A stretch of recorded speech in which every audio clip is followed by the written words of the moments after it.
Hey, Internet friends, what an eventful start to 2025. We'll just go down the list here. So far, we've got mysterious SUV-sized drones across the U.S., specifically in New Jersey. This really occurred at the end of 2024 and moved into 2025. But 2024 drones were speculated to be UFO or alien in nature, but the understanding of these drones and their sightings has kind of shifted to being more private contract or military aligned rather than alien sensationalism. The one closest. Yep, that's a drone. It's low. Now look at above it comes another drone. Holy crap. It's great. Go Bedminster. Go Bedminster. It's China. But the questions are still lingering as everyone's just becoming used to seeing these things hovering above their towns. After all, what are these drones looking for? What are they surveilling? Are we being told to look at the drones while something else is happening in the other direction? Now, President-elect Trump has said that he'll be releasing details on these drones his first day in office. And other Republican governors have reported seeing drones over nuclear reactors and infrastructure. What happened to drones? Well, you said that you thought the government knew what was happening with these drones over New Jersey. There were some by Bedminster. I don't know. They're over Bedminster a lot, so I can imagine. I'm going to give you a report on drones about one day into the administration, because I think it's ridiculous that they're not telling you about what's going on with the drones. On New Year's Eve, we had excessive social media coverage of a fog that blanketed much of the UK, Canada, and even parts of the US. With this fog, there were reports of sickness and residue covering everything it touched. Even Florida was reporting a strange midday fog. On the last night of 2024, lightning struck the Capitol, the Washington Monument, and the One World Trade Center. Maybe symbolic, maybe full of meaning, maybe void of meaning entirely, who knows? Then in the morning hours of New Year's, the New Orleans attack occurred with a man driving a pickup truck into a crowd on Bourbon Street. As a result, the governor of Louisiana declared a state of emergency, and aside from a clearly staged sort of set, like there was a news anchor lady going into the attacker's house the day after and finding a Quran open to, a convenient page of meant to emphasize intent with mood lighting and all of that around it, much like a set. His Qurans, an open Quran with a passage there, as well as even the Bible here, but mostly books on Islam, and his prayer rug just to the left of me here. Again, not a lot of info on this guy. Not a lot of info they released at all, and except for him being former military at a very specific military base. I just kind of wrote him off as being an activated sleeper cell in an effort to bring about Patriot Act 2.0. I guess it is kind of interesting. I haven't seen anybody else bring this up, but it is kind of interesting that Ford's Twitter account was hacked on New Year's Eve, referencing the Israel-Palestine war in the hacker's tweets. And then this guy plows through a crowd not some hours later in a rented electric Ford pickup truck. Sort of like this cyber truck I'm about to talk about, it calls into question, can these things be remotely steered and driven, hacked, if you will? I think we both know the answer. Speaking of former military, some hours later, there was a Tesla Cybertruck explosion outside of the Trump Hotel in Vegas. It was very, Trump-Elon coded, right? A message was being sent. The Las Vegas Cybertruck blast suspect, Matthew Livelsberger, took part in a military TV reality competition on the History Channel. In other words, he's an actor. Both incidents in Louisiana and Las Vegas involved trucks, a Ford pickup truck in New Orleans and the Tesla Cybertruck in Las Vegas. They were both rented from Turo. Both former military guys. There were some follow-up incidents thereafter, maybe 24 hours after, like in South Carolina, a highway shut down due to a bomb threat involving an 18-wheeler on January 2nd. But then we kind of moved on to new flavors of terror. On January 4th, Biden awarded George Soros with a Presidential Medal of Freedom.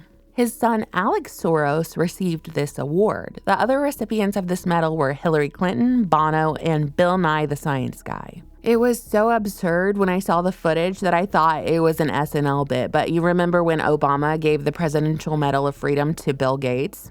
Didn't he give one to Ellen DeGeneres, too? On Sunday, we had a day of rest, but then Canadian Prime Minister Justin Trudeau, Baby Castro, announced that on January 6th that he would resign as Prime Minister and party leader once the Liberal Party of Canada organizes a leadership race. Why are we supporting a country 200 billion plus a year?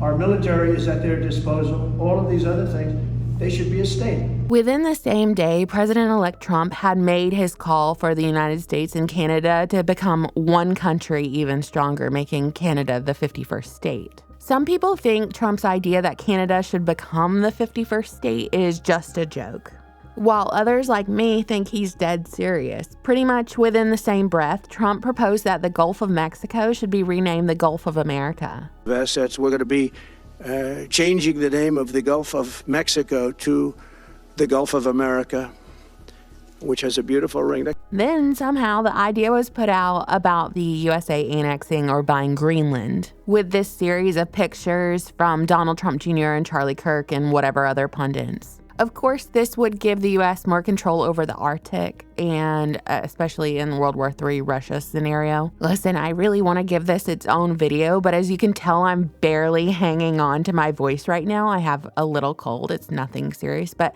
I already have a video ready to go on this topic, but it's waiting to be recorded. We have a couple of predictive programming angles on this acquisition. We have the 10 Kingdoms, the Club of Rome, the New World Order, North American Union, and we have Elon Musk's granddad in the North American Technate that was proposed by his party back in the 1930s. So I really want to do a deep dive into this and the untold aspects of globalism which aren't being discussed because all this is being cheered on by the right when these things weren't even campaign points. But I digress because in the background of all of this, we have headlines everywhere saying that Chinese hospitals are being overwhelmed with mysterious illnesses, that the norovirus has taken over the United States, and that pneumonia and flu cases are up. And now there's this ever-present threat of bird flu being trickled out through the media. It's cold and flu season. These things really shouldn't be headlines. But on January 8th, the first human victim of bird flu died in Louisiana,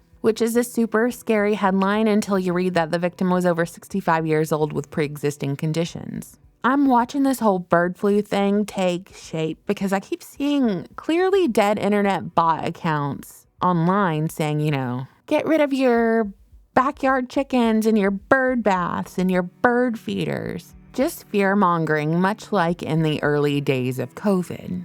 So that's what I'm definitely watching. While all of this is going down, we have this impending once-in-20-year Arctic weather hitting the southeast, while the LA fires and arson disguised as natural catastrophe hit the west coast. Fire and ice, they love to do it. The effects of which have been so devastating and severe, and I also plan to give this its own video. On January 7th, these fires started and have destroyed tens of thousands of acres of land and are still raging. The fires, which were allegedly started by arson, there's all kinds of videos of people starting these fires, but the politicians are hyping it up as climate change. We still have to refer to these as wildfires. It doesn't make any sense. Anyway, they've killed 11 people, unfortunately, so far and turned nearly 10,000 homes and buildings into ash. About 180,000 people have been forced to leave their homes because of the danger. And these fires paired with this extreme wind and weather, like the Santa Ana winds and low humidity, have made the fires worse and it's made it harder to put it out. Plus, there's no water in the fire hydrants, just like in Maui. Our neighbor's house is going up, and they caught our house on fire. So we're going up. There's no water. There's no fucking water. There's no fucking water. Just like in Maui and just like in Asheville, LA is set to be a smart city in 2028. Hi, my name is Ted Ross, Chief Information Officer at the City of Los Angeles. As you know, we live in a world full of urban challenges, from traffic congestion that takes our time and pollutes our environment, to natural disasters that threaten the safety of our communities. To address these challenges, Los Angeles looks to smart city technology that can positively transform our urban environment. Apparently, insurance companies had canceled their coverage of these homes at the end of 2024, and as of right now, the potential property damage and economic losses could amount to as much as $150 billion.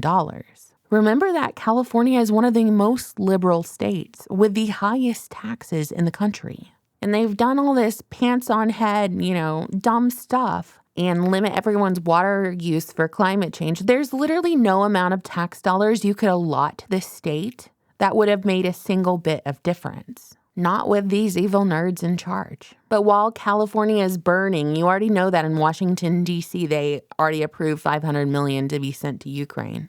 One thing that strikes me as particularly noteworthy, though, before my voice totally goes out, is the no-expense-spared treatment that the federal government has given these fire victims in California versus how Western North Carolina and Eastern Tennessee victims have been treated. Hurricane Helene victims were offered $750 by the government, to which many of them applied and were denied by FEMA. Meanwhile, called conspiracy theorists and are still living in temporary housing, RVs, and tents where their homes once stood, because their home insurance didn't cover flood. Meanwhile, Joe Biden announced that the federal government will pay for 100% of firefighting needs for the Los Angeles fires for the next 180 days. He said that he told the California governor and local officials to spare no expense to do what they need to put out these fires, which is great. Honestly, I want those people to have help. It's not like I don't want them to have help. That's not what I'm trying to say here. Americans should come first. Our government should prioritize Americans. Madam Vice President, I know you're directly affected, so you fire away. No pun intended. Indeed. I just can't help but gawk at the difference between the treatment of Los Angeles and, let's say, Lahaina, or Los Angeles and Western North Carolina. But I know these fires are still raging. One dude has been arrested for starting them. It's all very suspect, all very script. The buildings that have actually caught fire, like the Getty, very suspicious. There's a network of underground tunnels under LA and all these rumors, but I'd like to commit an entire video to this topic, like the Resnick family, the pomegranate juice family who greedily controls LA's water, and more. So I just want to commit an entire video to that. And I just pray, I know I sound like a little bit callous when I say that I'm struck by how the federal government is treating California versus North Carolina, but I'm just saying that I pray for everyone affected by these tragedies that they just get out safe and with their families and their animals. And that's all I have for you today, internet friends. But look for another video from me very soon. Make sure you're subscribed. Let me know if I missed anything. This wasn't a comprehensive video by any means, but it is what I've been taking notes on as these once-in-a-lifetime events are happening every day in the age of acceleration. It used to be like nothing ever happened, and now something happens every day. Kind of hard to keep up, but let me know what you think. Thank you so much for watching, subscribing, supporting my channel on Patreon, and buying my book, The Deep State Encyclopedia. Bye.